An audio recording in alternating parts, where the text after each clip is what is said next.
We're south of the border here for round 7 Gold Coast Premier League action when Tweed Utd Soccer Club take on Nerang Eagles Soccer Club here, and Tweed will know that this game is important for them to get back on track and get some more points. As Dean Milosevic did say during the week, that there's no need for panic yet, that if the players play to their potential, that they can get a result and start picking up more points throughout the season. Nerang, on the other hand, come off a spirited fight back there against Madrabar last week.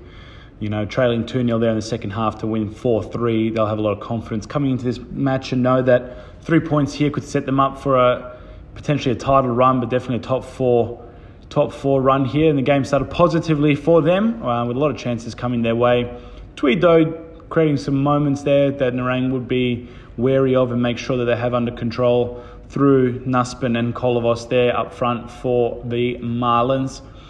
However, it didn't last very long as Nerang managed to get on the score sheet first through Koji Kato. A brilliant flick-on header there from him, beating Fowler in the Tweed goal to give the Eagles a 1-0 lead in this clash. And there really was no way coming back for Tweed, as the Eagles did show poise and an intent to get all 3 points in the opening exchanges, knowing that 3 points here would be a massive boost forward. And it was that man again, Koji Kato, breaking the line of defence with a over-the-top through ball and making no mistake with the one-on-one, calmly slotting the ball past Fowler in the Tweed goal to give the Eagles a 2-0 lead here in the first half. As you see, great composure and great skill to beat not only an outstretched defender but Fowler in the Tweed goal.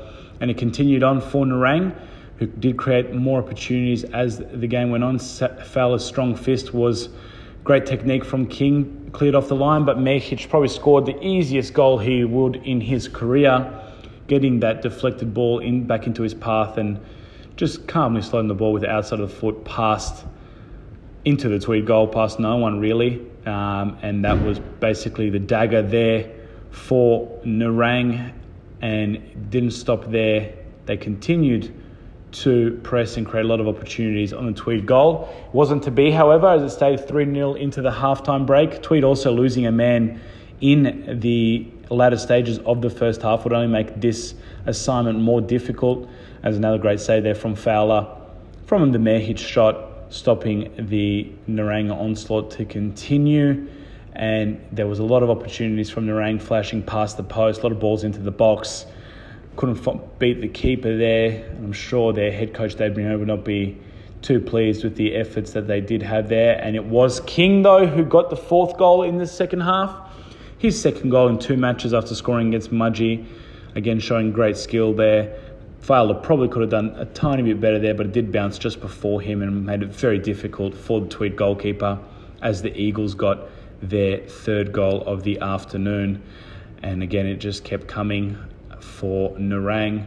As you see, Sam King there, again darting forward, great pace and great skill from the Nerang winger. Eventually finding Miyasaka on the back post, who couldn't beat his man.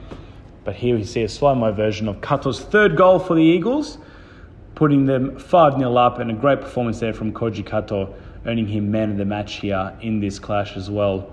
And a great performance from the Japanese midfielder. And Nerang still continued to push for the full duration of the 90 minutes. A lot of opportunities falling their way. They were unable to convert any more here this afternoon. Tweed eventually getting pushed down to 9 men in this clash. Very late, though, the second double yellow send-off. However, they were probably lucky not to concede more in the second half, as it stayed 5-0 to the Eagles.